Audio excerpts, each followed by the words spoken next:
Vale, pues bienvenidos a estos diálogos de espiritualidad, en el cual, bueno, un grupo de amigos nos reunimos y vamos a hablar de espiritualidad de forma tranquila, para traer, digamos, la espiritualidad a la vida diaria. Y vamos a utilizar el libro de la llamada como una referencia.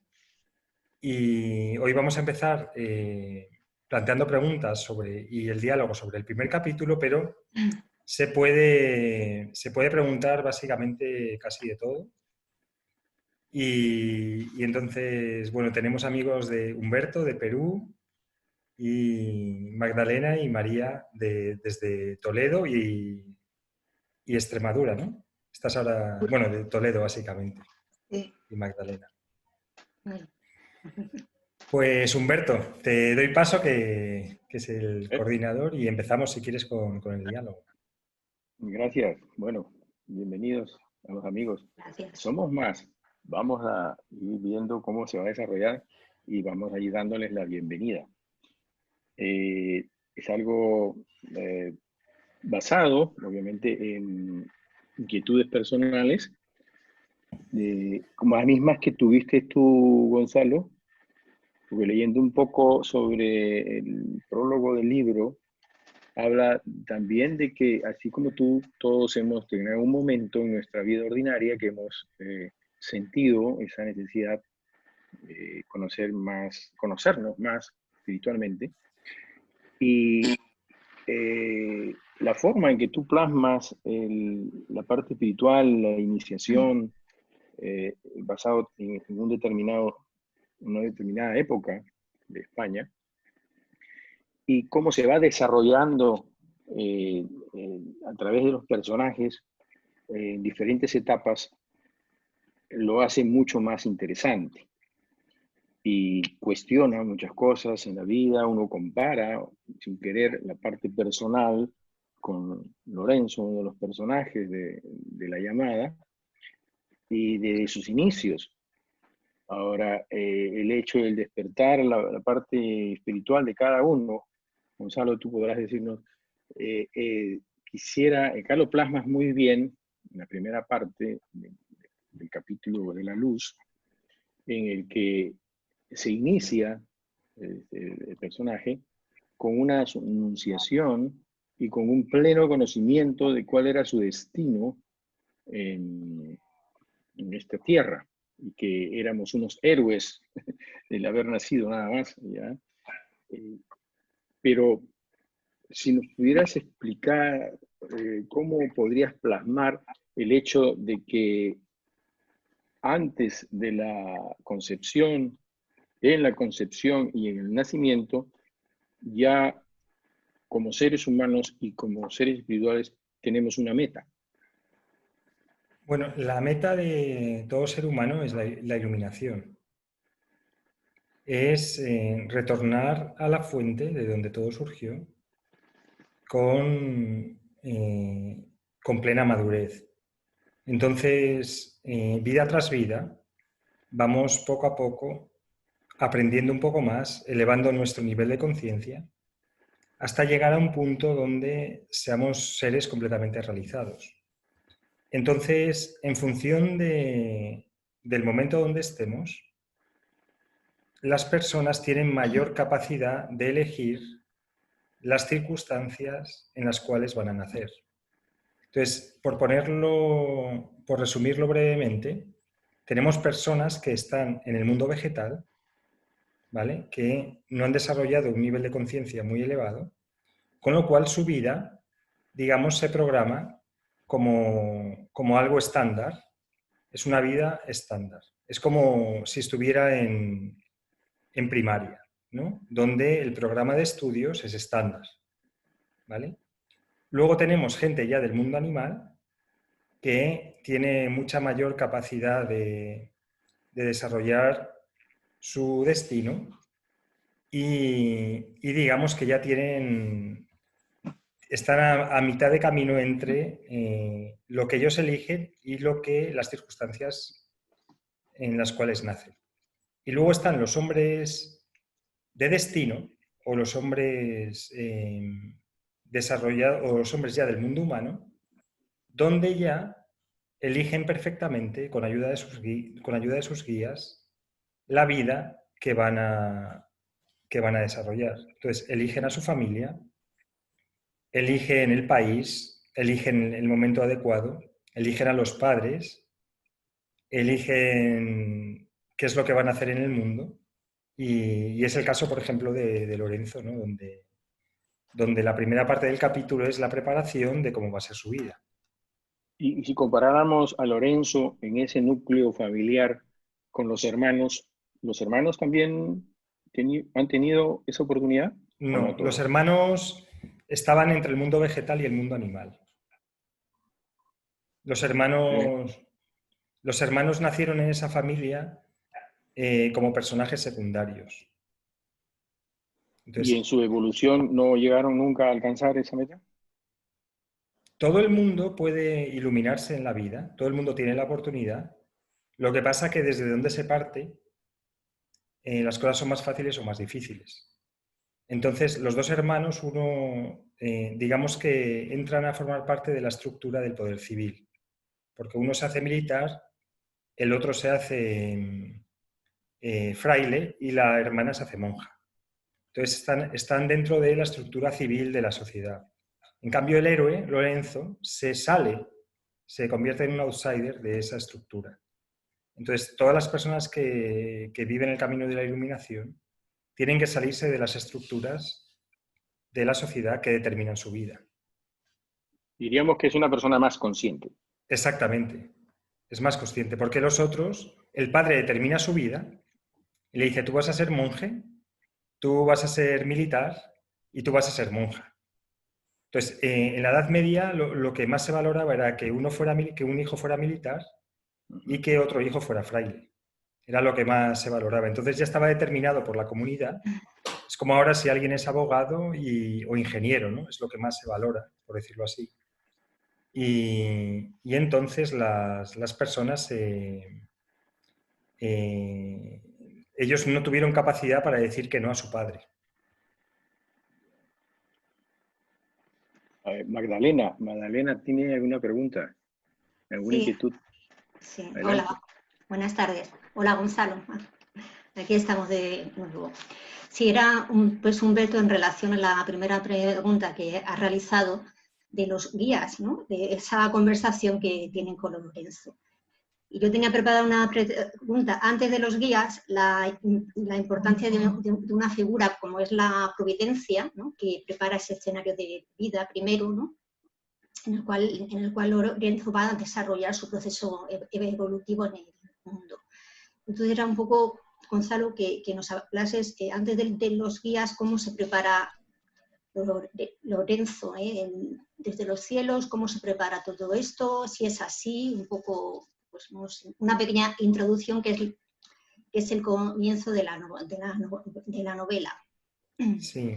O sea, los guías son, digamos, como los funcionarios de la providencia. Entonces, digamos que, por decirlo así, la providencia sería como la voluntad de Dios, se puede hablar. Entonces, la voluntad de Dios es que todos nosotros seamos seres humanos plenamente conscientes y realizados.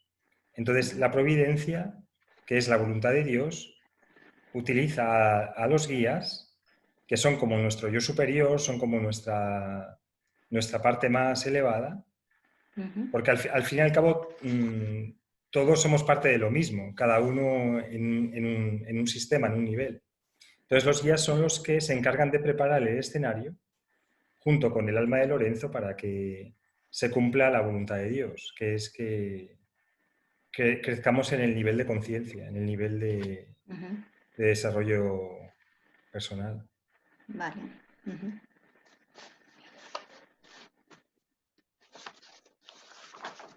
No sé si hay alguna otra pregunta. Humberto, Si no, creo Humberto. que... Gracias. Sí, bueno, es interesante la forma en cómo jala el libro a analizar y pensar cada uno y indiscutiblemente uno lo aplica en su vida, aunque uno no quiera. se mimetiza con la novela, con el personaje, y uno lo compara mucho. Y eso es lo enriquecedor del libro. Ahora, uno agarra mensajes y dice, bueno, ¿y este libro a dónde me va a llevar? Entonces, provoca avanzar un poco rápido, pero después uno retrocede y analiza nuevamente el por qué. Porque no solamente es una novela narrativa, histórica, es una novela mucho más analítica, pienso yo. De modo que acá hay muchos personajes que influyen en el desarrollo del objetivo de esta novela. Hay una parte de los capítulos, o del capítulo primero, que tú le llamas La Luz, que lo enfocas muy bien, porque la luz, creo que para cualquier sentido de análisis de cualquier realidad, de quien sea, en cualquier momento, es que donde hay luz, sale la oscuridad. Y que no es que creas algo nuevo con la luz, sino que siempre ha estado ahí. Y como tú en otras oportunidades también he podido escucharte, de que la oscuridad absoluta a veces es solamente una parte de la luz muy tenue, muy baja, que uno deja ver, como también el exceso de luz no deja ver. Este personaje en esa parte de la luz, ¿siempre lo acompaña? ¿Qué personaje? Lorenzo. ¿Que siempre le acompaña la luz? Sí. ¿Siempre está iluminado? Eh, O, todos, obviamente, sí. La luz siempre existe porque en el momento en que haya ausencia de luz, el mundo manifestado se termina. O sea, en el momento en que la luz desaparezca, el mundo manifestado se termina. Entonces, el tema es que la luz se presenta en gradientes. Entonces, siempre nos acompaña la luz en uno o en otro gradiente a lo largo de la vida. Entonces, la cuestión es que llega un momento donde el gradiente es tan elevado que el cuerpo físico ya no acepta esa cantidad de luz.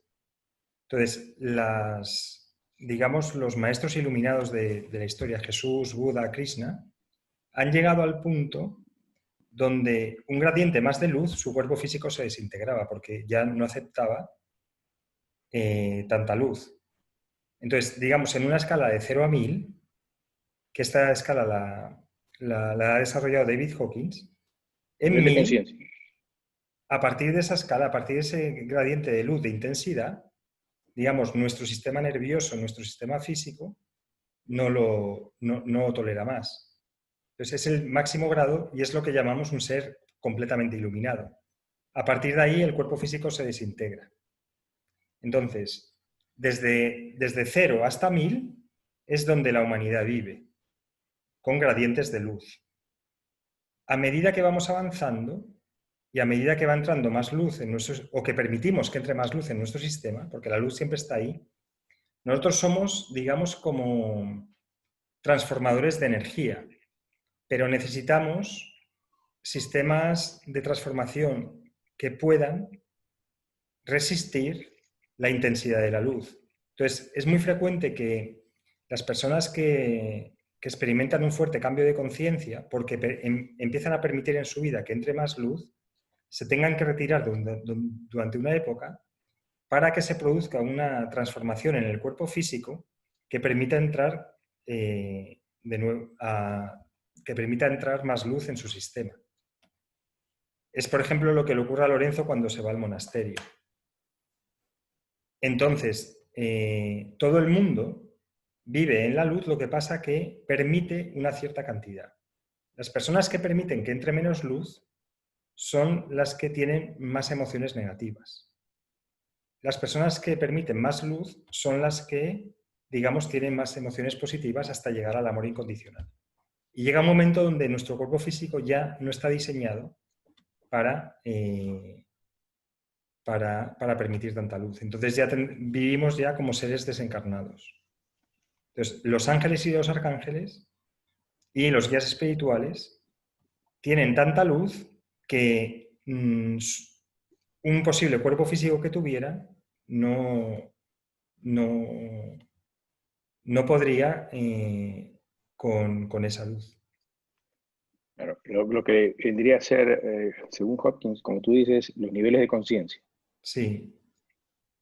Entonces, las personas del mundo vegetal tienen un nivel de conciencia, las del mundo animal tienen otro, las del mundo humano tienen otro, que va en relación a la intensidad de luz que ellos permiten en su vida. Entonces, siempre les acompaña, siempre... La cuestión es en qué intensidad acompaña. Claro. Bien.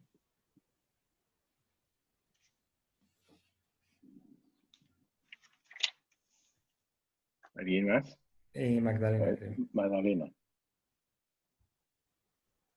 Con los niveles de conciencia, aunque bueno, esta es otra pregunta que tenía preparada, tiene que ver con la menorá, con el candelabro judío que aparece en la novela. Entonces, un poco, si podrías explicar el significado simbólico que tiene en el siglo XIII, realmente, qué grupo de personas tenían acceso quizás a lo que es este objeto, la menorá como tal, y bueno, si de alguna manera en el tiempo esto se ha prolongado, si tiene que ver también, como estabais hablando, con los diferentes niveles de conciencia y bueno, pues podrías explicar un poquito en el siglo XIII pues de qué manera se desarrollaba a menorá, digamos, este objeto simbólico y pues de qué manera se accedía su enseñanza, si es así, y bueno, pues podrías explicar un poco también el significado que al principio de la novela tiene. La menorá representa el árbol de la vida realmente. Y el diseño de la menorá fue entregado a Moisés por Dios. Entonces, básicamente, representa el patrón sobre el cual se está formando el mundo manifestado. Entonces, es un símbolo que representa, digamos, cómo se ha formado la vida. La menorá, a lo largo del libro, tiene una importancia muy grande porque es, digamos, el vínculo de Lorenzo con el mundo espiritual. Y incluso en un capítulo donde le roban y se queda desnudo, los propios bandidos desprecian, los bandidos que están en la parte baja del mundo animal, ¿no? Desprecian la menorá y la tiran por considerarla una baratija. Y igualmente los militares que vienen de la batalla de Menorca, de haber hecho una batalla impresionante allí, donde eran huestes de Jaime I que conquistan Menorca. Igualmente, cuando encuentran a Lorenzo en el capítulo 11, también desprecian la menorá, venían con un botín de guerra, entre ellos una menorá, y la desprecian por considerarla que era una baratija. Y aquí vemos, o sea, la menorá es un símbolo de la conexión espiritual, que en cada religión puede haber diferentes. En la religión cristiana es la cruz, el crucifijo, ¿no? O el rosario, ya cada uno. Entonces, la menorá en concreto es la forma que yo he intentado expresar en el libro de la conexión espiritual de Lorenzo con el mundo de la divinidad. Y además la menorá le salva la vida en un momento dado cuando Lorenzo se va del camino, porque con el grupo de trovadores, cuando ya Lorenzo bebía mucho y se había perdido, viene una ráfaga de viento, tira la menorá fuera del carro, entonces Lorenzo sale a por ella y en ese momento cae un rayo y mata a sus dos compañeros que estaban en el mundo, digamos, animal. Y entonces, a pesar de que Lorenzo en algún momento dado se perdió, la menorá siempre la llevó consigo, e incluso en el monasterio, a pesar de ser una figura que está relacionada con el mundo judío, la guardaba porque él recordaba a su padrino, el astrólogo judío que sale en el primer capítulo, cómo tenía la menorá en su, digamos, en su cuarto de estudio. Entonces la menorá se puede utilizar como un símbolo espiritual para estudiar el árbol de la vida. Humberto.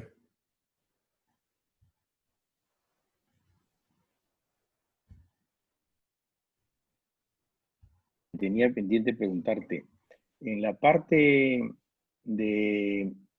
inicial del capítulo 1, hablas sobre un astrólogo que era muy estudioso y que de una manera muy desinteresada le promete estudiar mediante los astros el destino del futuro hijo.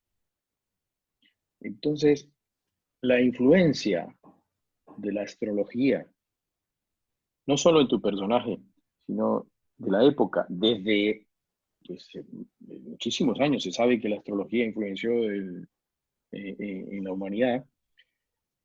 ¿Tú la has aplicado en tu personaje? La astrología tiene influencia en nuestra psique siempre que no estemos completamente realizados. Porque en ese momento, digamos que nos convertimos como en soles y no hay nada realmente que pueda afectar nuestro estado de conciencia.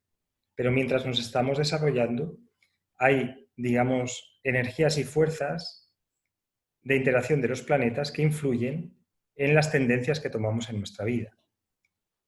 Y en el siglo XIII la astrología era muy importante y los reyes se rodeaban de astrólogos para que les ayudara a tomar decisiones en relación a la guerra. Cuándo era el momento, sobre todo, más propicio para iniciar una guerra, cuándo era el momento para pararla.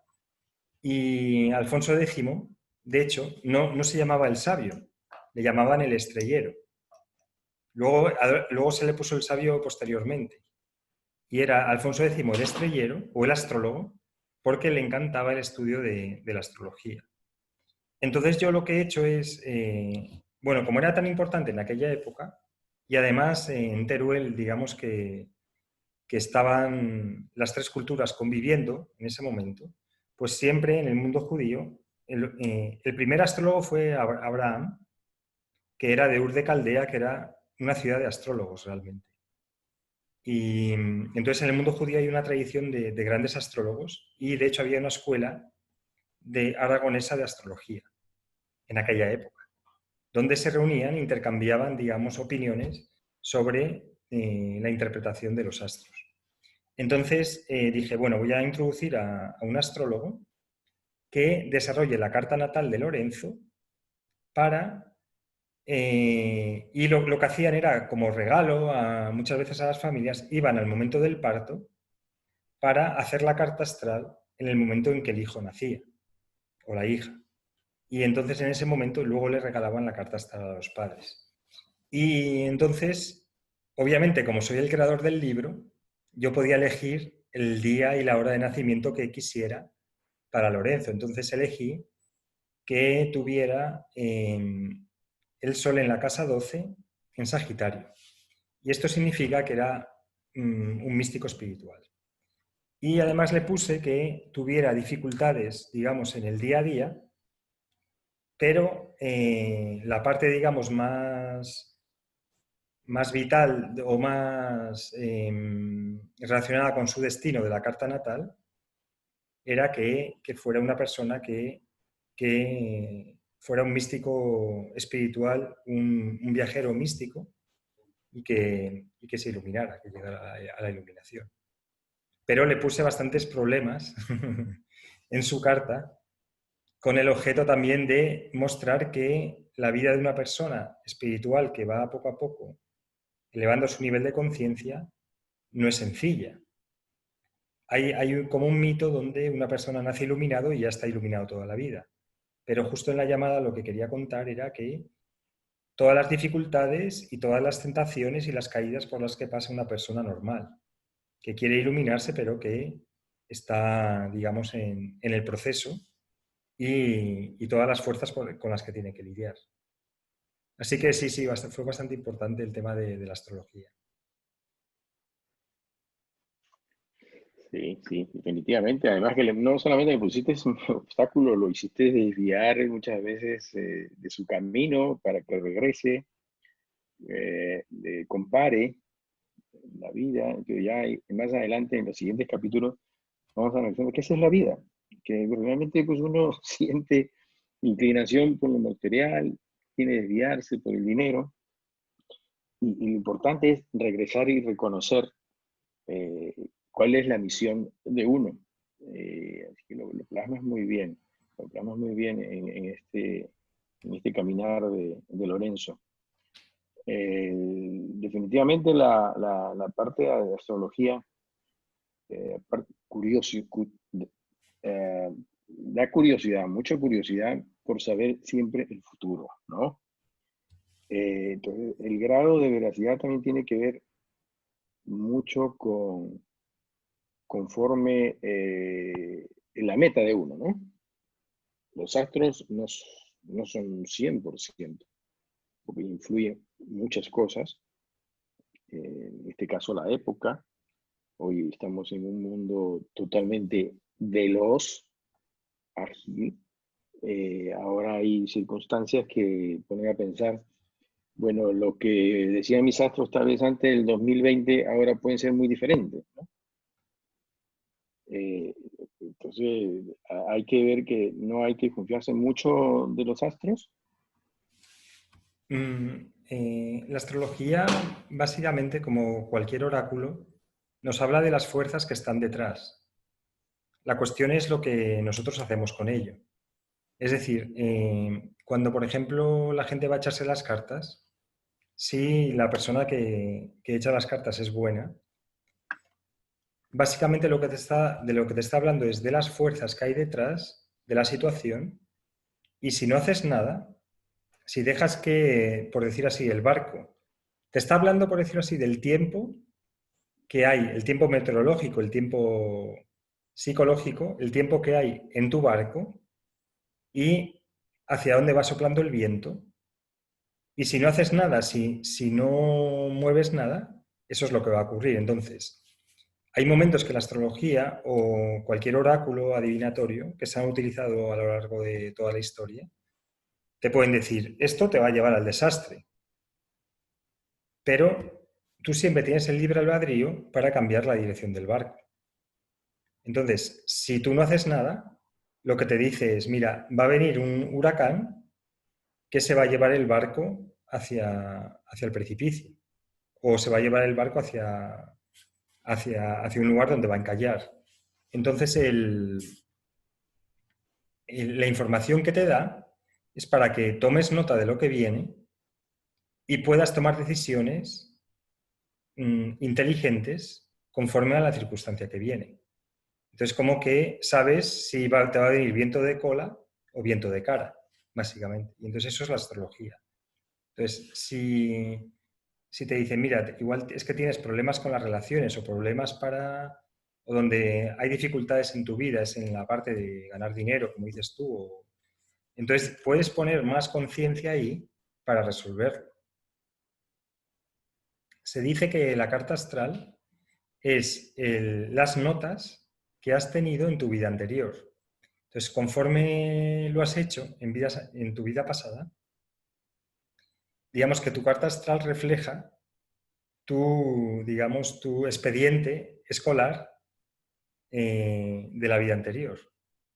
Entonces, y ahí es donde se ve dónde tienes que poner mayor atención en esta vida para solventar a lo mejor cuestiones que están sin acabar de vidas pasadas. Y entonces la astrología te muestra en qué lugares tienes que poner la atención, donde hay mayor dificultad. O en qué momento de tu vida a lo mejor las cosas te van a ir muy bien y en qué momento no te van a ir tan bien. O en qué momento es más preciso actuar y en qué momento es más preciso no actuar. Porque mucha gente que ha hecho cosas, si no hubiera hecho nada, le hubiera ido mejor. Que ha iniciado proyectos que a lo mejor 2 años más tarde le hubieran ido mejor que no haberlo iniciado con anterioridad.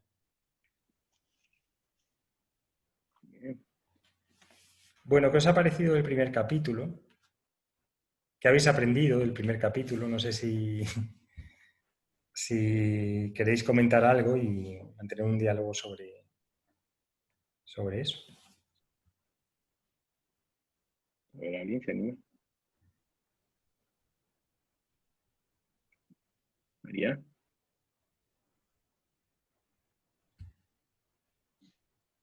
Magdalena. Sí. Magdalena.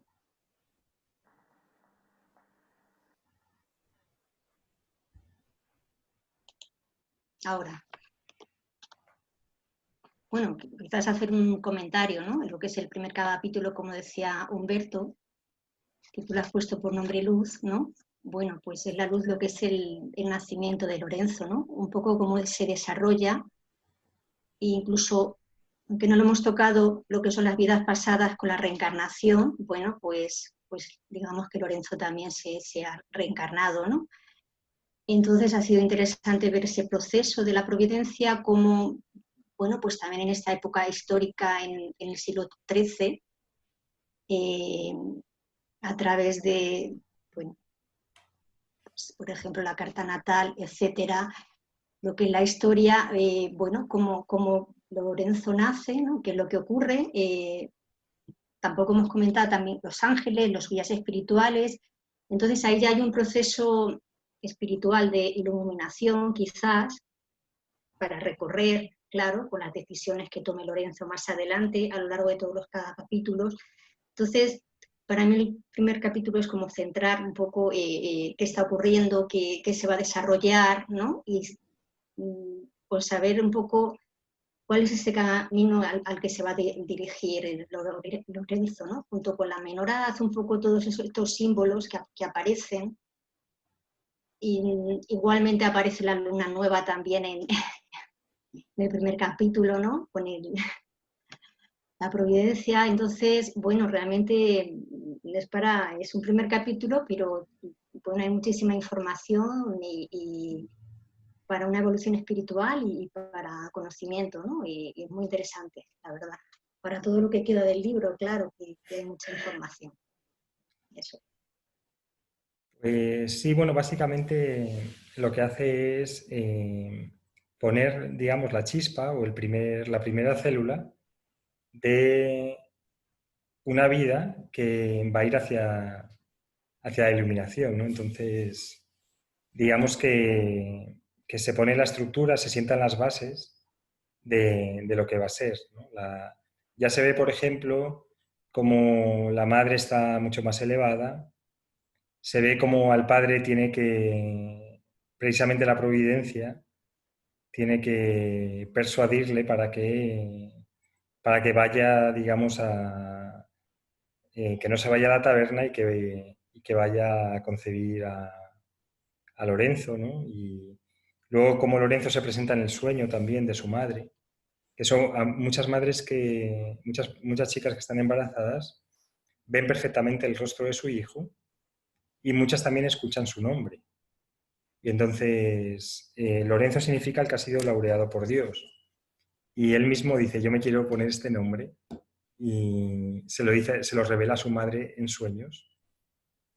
Y también ocurre que muchas veces los hijos ven el proceso de concepción de los padres y se ve cuando la célula ha sido concebida el rostro del hijo en el techo. Y eso muchas madres lo ven y muchas enfermeras en los hospitales también lo presienten, lo perciben. Y ven cómo el hijo, digamos, empieza a decir estoy aquí antes incluso de la concepción. Y esto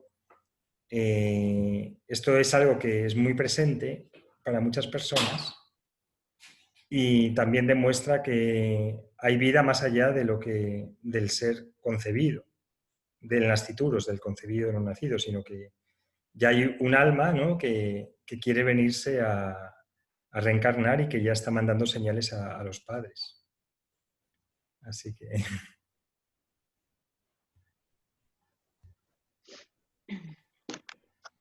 Sí, ahí has tocado a un tema que pensar para mí, por lo menos. Yo tengo un hijo ginecólogo. Entonces, cada vez que he podido hablar y conversar de estos temas, le digo, pero tú eres una persona muy especial, tú recibes vida, tú concibes, y él como que se quiebra un poco cada vez que le hablo de ese tema.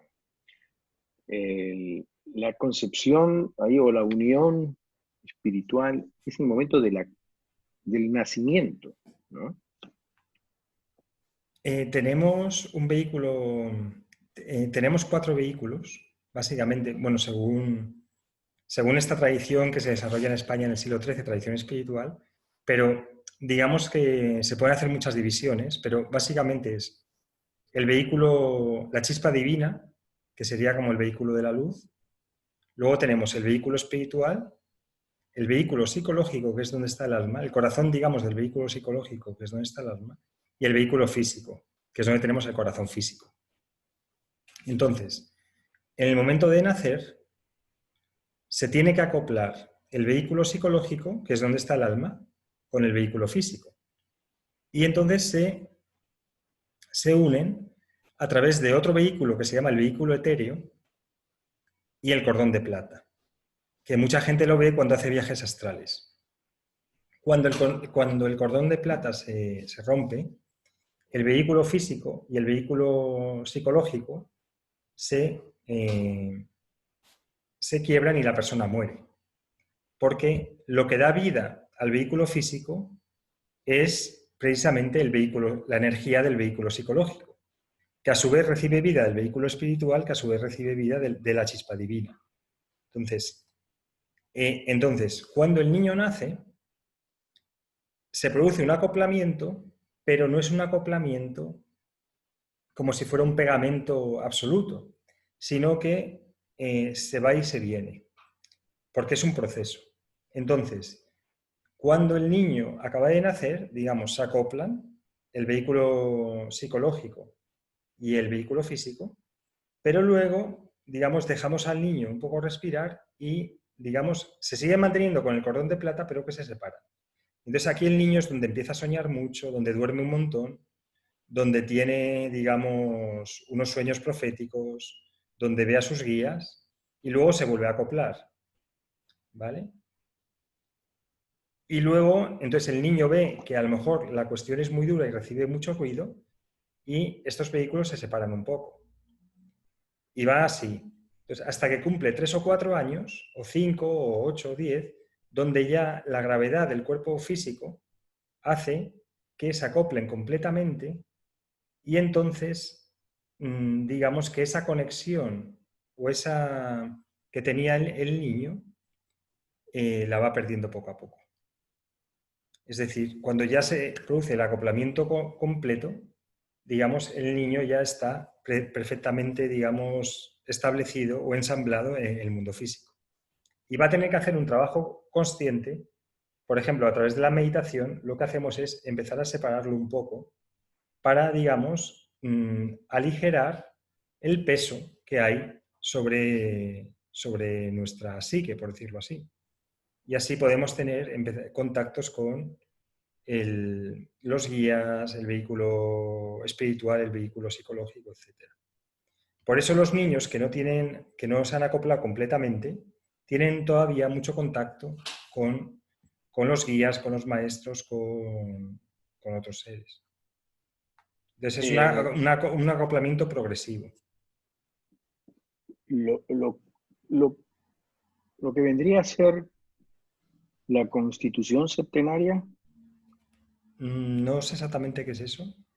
es la clasificación de la parte física y la parte mental. La mente concreta, que es la que actúa sobre el cuerpo, y la mente inconsciente, que es la Sí, mente concreta y la mente consciente, ¿no? Que están unidos por ese término que has dicho muy bien, el hilo de plata.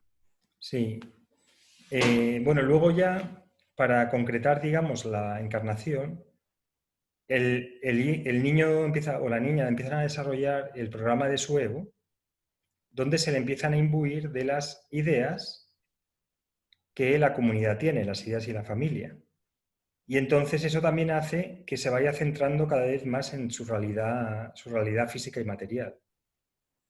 Porque digamos que cuando naces como una tabla rasa, es un ordenador que no le han instalado ningún programa y luego se le empiezan a instalar programas. Y lo que hace es que va perdiendo esa conexión con el mundo psicológico, con el mundo espiritual, y esa cuestión mental, digamos que empieza a influirle mucho para que se pueda quedar o se pueda comunicar con su comunidad. Perfecto, muy bien. Buena la comparación. No sé si alguien tendrá alguna otra pregunta, Gonzalo, esto da para mucho. La verdad es que es interesante y me imagino que con cada capítulo vamos a ir poniendo otros términos o otras ideas, procedimiento que vamos a ir enriqueciéndonos mutuamente. Pues nada, genial. ¿No? Si no A hay ver, otra pregunta, no sé si... a ver, María tiene una pregunta. Te quería preguntar por el personaje que me llamó la atención, el personaje con el que habló el padre antes de entrar en la casa, que parece que es como una mezcla de hombre con algo espiritual. No sé muy bien el sentido de ese personaje. El personaje, digamos, realmente es un guía muy elevado de Lorenzo, que luego se le encuentra, en el capítulo 20, se le encuentra en un mercado ilegal que hay por ahí y le ve. Cuando escribí el libro, ese personaje es equivalente, no sé si conocéis a Babaji. Hay una obra de Yogananda que se llama Autobiografía de un Yogi, donde aparece Babaji. Y entonces dije, bueno, me vino porque cuando estaba escribiendo, dije, tiene que aparecer un personaje que influya de tal forma en el padre o digamos que ayude a que el padre tome una decisión para que Lorenzo sea concebido. Pero no influyó en el libre albedrío, sino que de una manera sutil le dijo si le podía acompañar, si le podía dar señales para ir hacia Montalbán. Y entonces el padre, digamos, como que accede a ayudarle. Y ese personaje es, digamos, un guía muy elevado que ayuda en la concepción de Lorenzo. Y este tipo de guías aparecen muchas veces en momentos cruciales de la vida de las personas, donde a lo mejor personas que van a entrar en un avión que se va a estrellar, resulta que aparecen en tu vida, te piden justo a lo mejor que le hagas un favor o que te distraigas un poco y entonces pierdes el avión y te salva la vida. Y aparecen constantemente. Entonces son guías espirituales muy elevados. Ocurrió, por ejemplo, en las Torres Gemelas, vi un reportaje cuando se produjo el ataque de los aviones.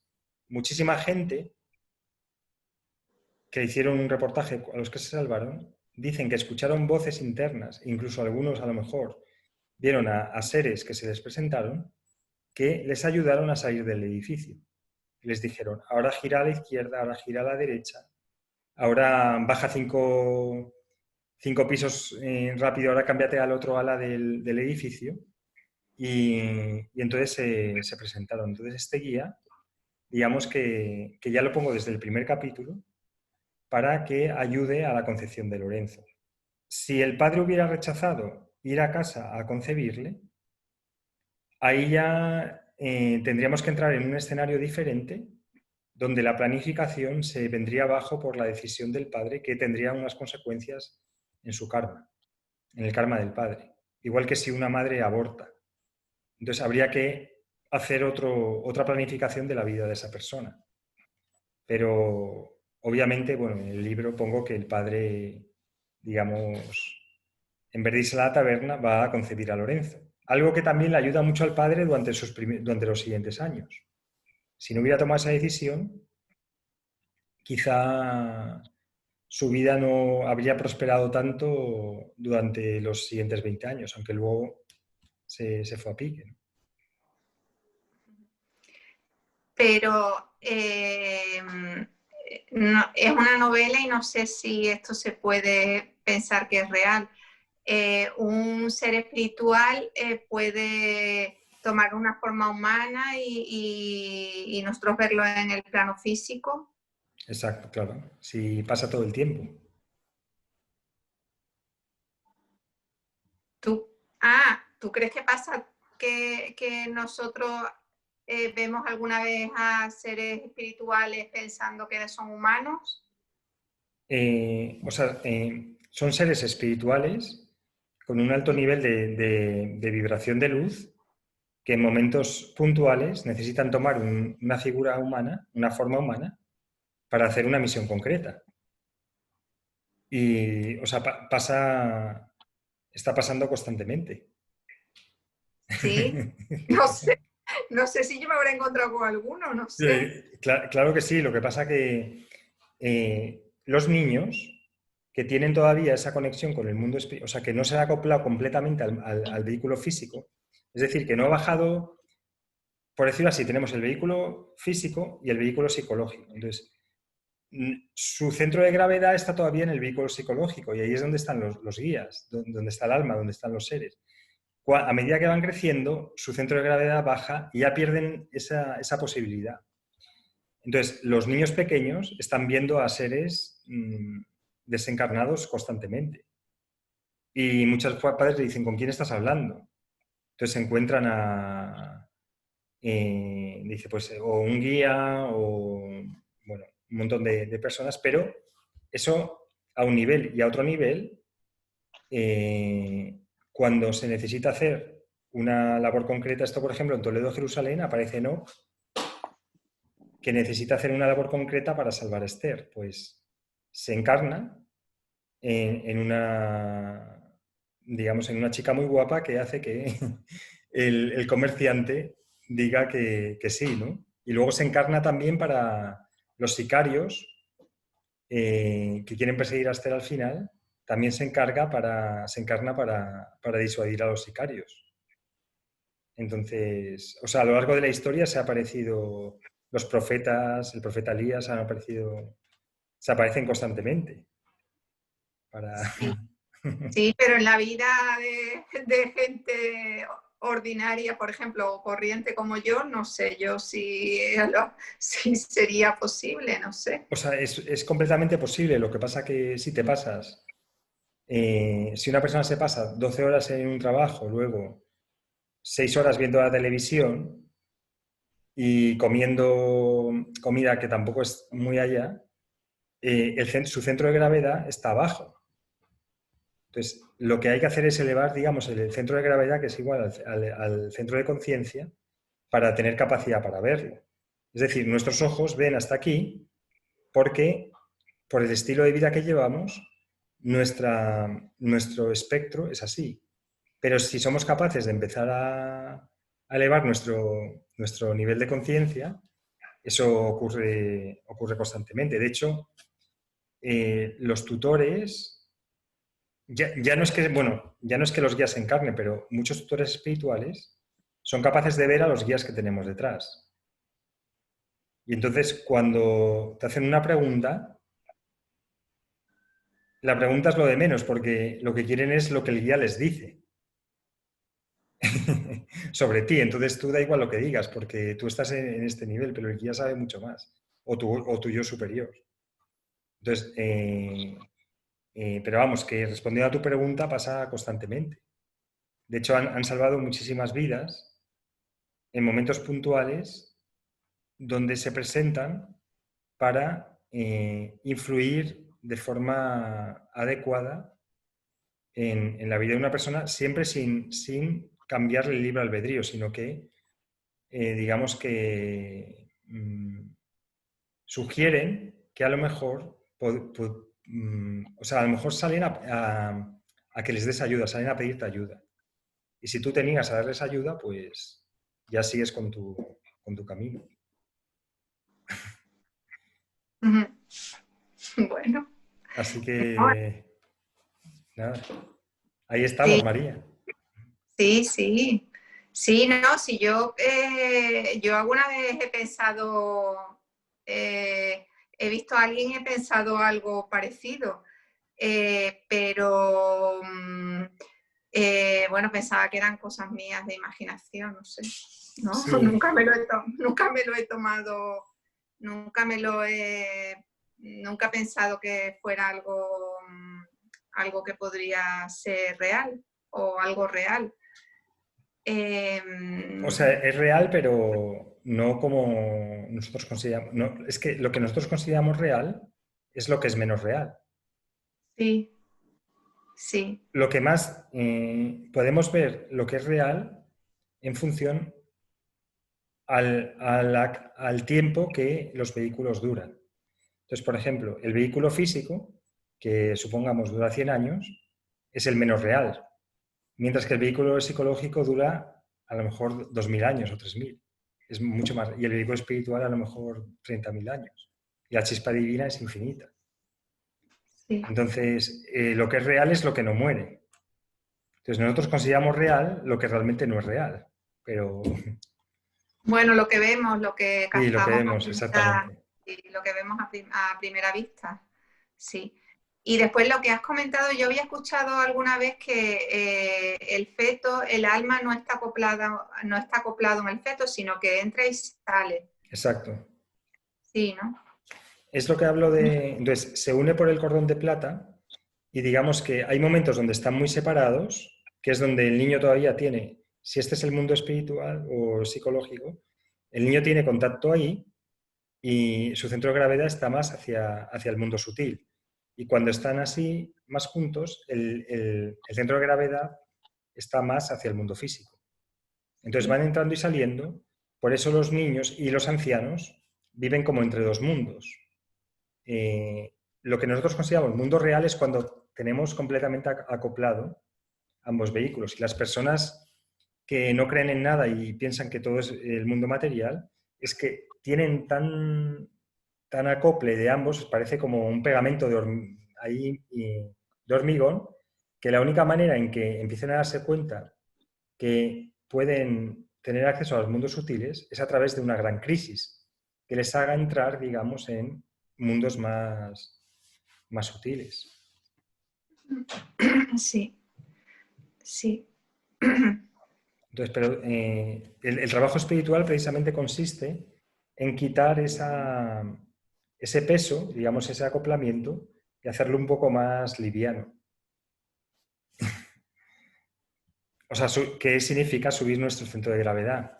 Pues cuando tú ves imagínate que se presentan los guías ahora en tu cuarto, quiere decir, o sea, están ya. Si no los ves es porque tu centro de gravedad está abajo. Si tú empiezas a hacer meditación, meditación, meditación, empiezas a ver otras realidades más sutiles en un centro de gravedad, con lo cual tu capacidad de ver se expande. Dicen que la gente que está iluminada se llaman los que ven, los que ven la realidad como es. Entonces, no Pero es nada... no lo ves con los ojos físicos, ¿no? No, Claro. se llama de otra forma. O sea, los percibes y sientes que hay una figura. Es muy, muy complejo de explicar porque ves con el cuerpo, no con los ojos, sino que ves con el cuerpo físico. O sea, hay como una Y especie de... notas algo, ¿no? Sí, lo notas, pero lo sueles notar con la tripa. En mi caso, por lo menos, es así. Y luego es muy frecuente también que te vayan dando mensajes al oído. Que mucha gente, antes de tomar una decisión, de repente escucha un no o escucha un sí, que también le ocurre a Lorenzo.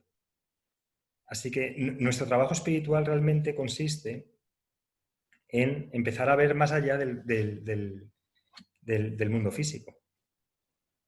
Entonces, parte de mi trabajo consiste en hacer esto como si fuera algo normal. O sea, nadie es una bruja, nadie es una... De hecho, mucha gente que está en manicomios es porque tiene esta capacidad de ver, se les considera locos cuando en realidad están más cuerdos que nosotros.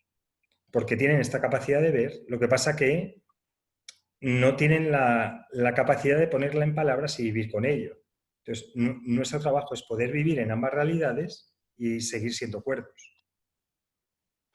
Entonces, de repente estamos teniendo una conversación y percibes que hay un guía aquí, percibes que hay no sé quién allá, percibes que hay no sé quién. Y dices, vale, pues estamos interactuando entre dos mundos, pero podemos tener una conversación en este mundo físico. Sí. Ese es el trabajo espiritual. Sí. Y Gonzalo, cuando estás en un estado ya elevado espiritualmente, normalmente no percibes a seres de oscuridad, ¿no? Normalmente percibes a seres de luz, ¿no? A veces se perciben ambos. Lo que pasa que el ser de oscuridad básicamente es un ser que se niega a dejar entrar la luz. Entonces, cuando le percibes, realmente el trabajo es ayudarles a que eliminen el miedo y ayudarles a que dejen entrar la luz. Esto, Esther, cuando está en Tesalónica, en Toledo, Jerusalén, se encuentra ese ser. Y entonces le ayuda con amor incondicional a que elimine el miedo, la persona.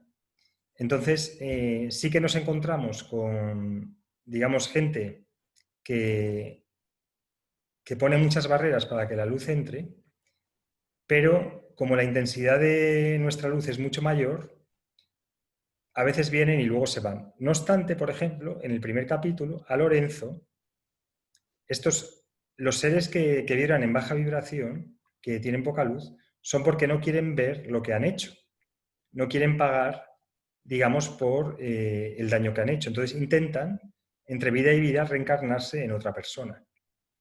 Entonces, cuando nace Lorenzo, hay unos guías alrededor Sí, es verdad. Sí, que sí. quieren entrar en el cuerpo de Lorenzo para poseerle. Porque no quieren, estos seres que están por ahí, no quieren, digamos, hacerse responsables de lo que han hecho en la vida. Entonces, han generado un mecanismo para mantenerse en este mundo, en el cuerpo etéreo, en el limbo, entre los dos mundos, porque sin llegar al mundo, digamos, al vehículo psicológico, que es donde están las almas, donde están los guías y donde tienes que rendir cuentas. Entonces, no quieren rendir cuentas y lo que quieren es poseer otro cuerpo para seguir viviendo sin tener que, digamos, pagar la factura. Esto sería como alguien que se queda en un restaurante a dormir porque va a venir la factura, se queda ahí y entonces intenta camuflarse para seguir comiendo en el restaurante gratis sin pagar la factura. Y entonces al principio intentan poseer, por eso en los nacimientos, que es cuando el cuerpo está... Y esto también es muy importante, esta pregunta, porque cuando el vehículo está completamente acoplado, no hay peligro. Es cuando la gente hace viajes astrales, cuando la gente hace meditaciones o hace a lo mejor respiraciones, ¿cómo se llaman? Holotrópicas, sin estar preparados, lo que ocurre es que se separa mucho y lo mantienen demasiado tiempo y en ese momento entran estos seres y te poseen el cuerpo físico. Y es por lo que hay que tener cuidado cuando uno hace prácticas espirituales muy intensas, porque lo que hacemos es separar ambos vehículos, o cuando la gente hace viajes astrales sin saber hacerlos, o se van por ahí. Entonces, en ese momento, estos seres que están por ahí, que no quieren pagar sus cuentas, entran en el cuerpo físico y les poseen. O cuando la gente hace la ouija sin estar preparada. Por eso hay que tener mucho cuidado con las prácticas espirituales e ir poco a poco, vamos teniendo contacto con los mundos sutiles, pero luego volvemos al mundo físico y no permitimos que esto nos ocurra. Por eso es muy importante en los hospitales que se proteja a los niños. ¿Y los niños que son poseídos tienen alguna característica en concreto o sí? Sí, normalmente son muy agresivos, hablan con voces como muy graves, como parecen voces de ultratumba. Y a veces lo que ocurre es que una vez a lo mejor que pasa un año o dos, ya estos entes a lo mejor se van. No, a lo mejor son solamente durante una época.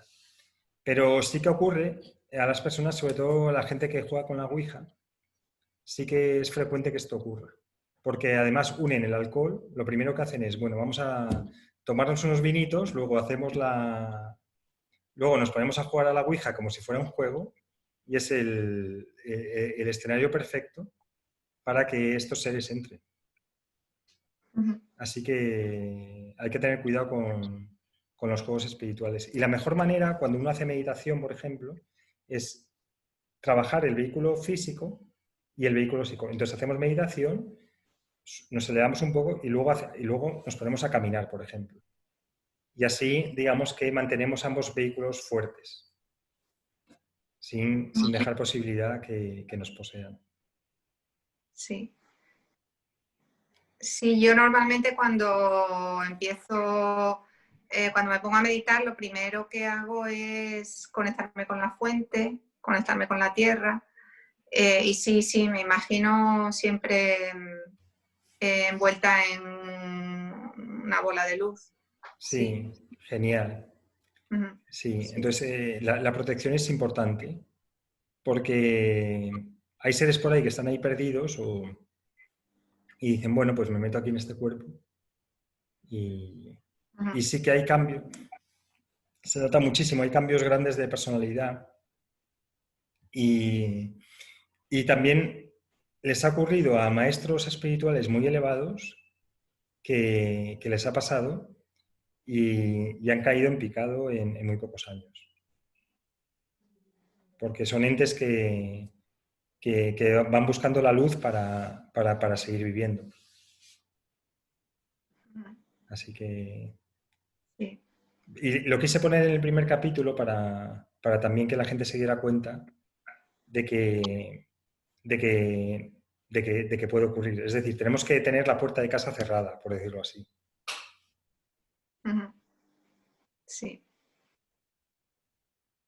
Pues no sé si Humberto tenía alguna pregunta. Bueno, no, sí, la tenía, definitivamente, pero fue totalmente absuelta conforme iba desarrollándose esta interesante conversación sobre los seres encarnados que querían poseer en ese momento, y había una lucha como pues significativa para mí, como que entre el bien y el mal, una cosa así, hasta que fueron expulsados, definitivamente.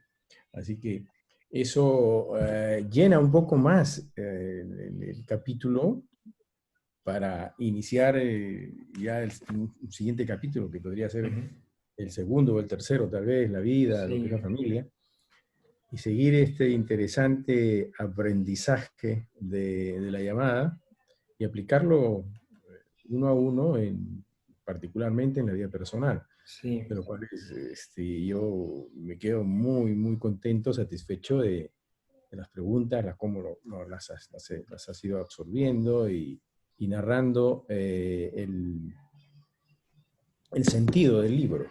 Sí. Otra cosa que ocurre, por ejemplo, en el parto, la madre está a punto de morir, ya se está yendo, entonces ahí pasa, digamos que ve una luz muy grande que la está llamando, y va un guía y le dice, tienes que alumbrar a Lorenzo. Entonces, como que le ponen límites porque ella ya se iba. Y Lorenzo ve también que está muriendo porque se queda sin oxígeno. Y entonces la madre hace un esfuerzo brutal y alumbra al niño. Y ahí es como un guía, el guía de ella le dice, mira, es muy importante que tu misión en esta vida sea alumbrar a Lorenzo. Entonces no te vayas, porque es parte de tu misión, parte de tu trabajo. Aunque ella podía haberlo rechazado, se podía haber ido. Eso que dices tú, Gonzalo, bueno, la SM, que le llaman la experiencia cercana a la muerte. Sí. Ella se ve, ella como que toma una decisión, regresa. Personalmente, un familiar tuvo esa experiencia cercana a la muerte. Entonces, así como los seres que se aparecen de alguna forma a cada uno de nosotros en cierto momento, la experiencia cercana a la muerte sí, es eso.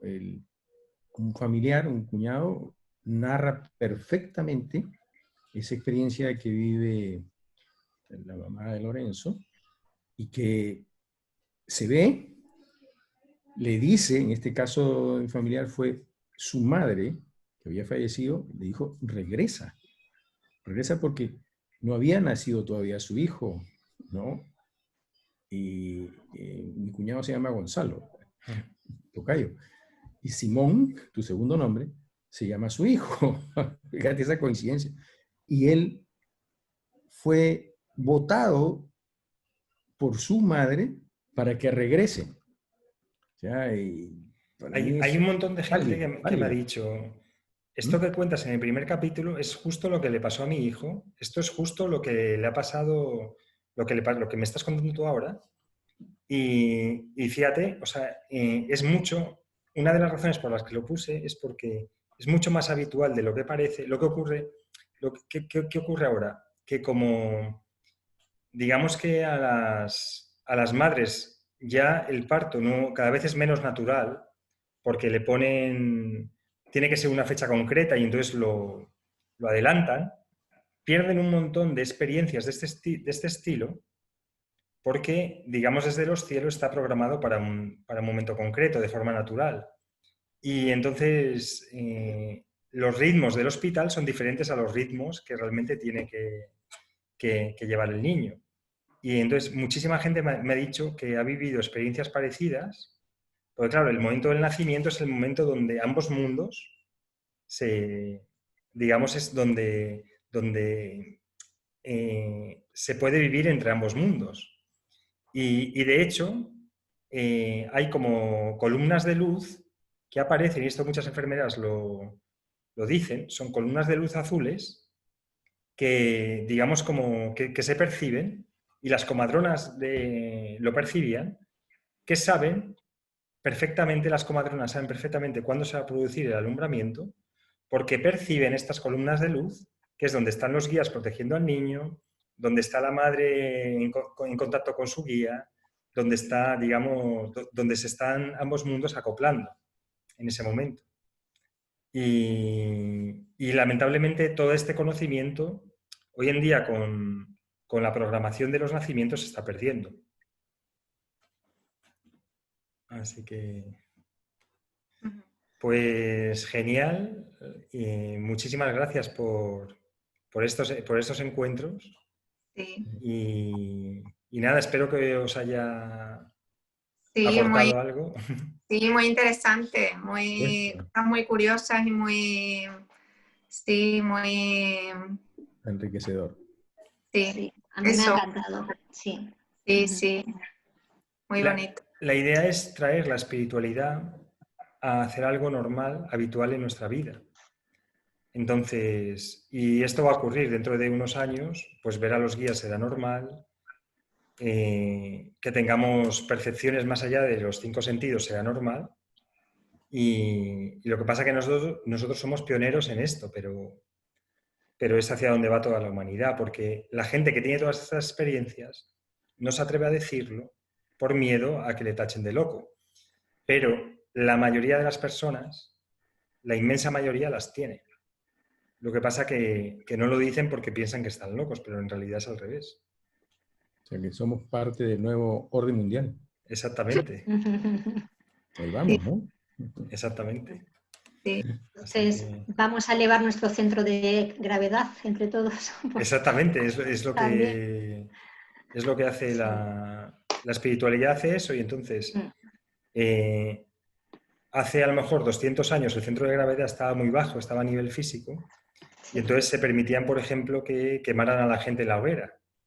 A medida que vamos subiendo el centro de gravedad nos vamos dando cuenta que hacer eso no tiene sentido. Y bueno, y poco a poco vamos viendo cómo se va elevando, poco a poco, y cada vez que lo vamos elevando, nos damos cuenta que las decisiones que a lo mejor hace 300 años tomábamos como humanidad, ahora ya no tienen cabida porque vamos aprendiendo.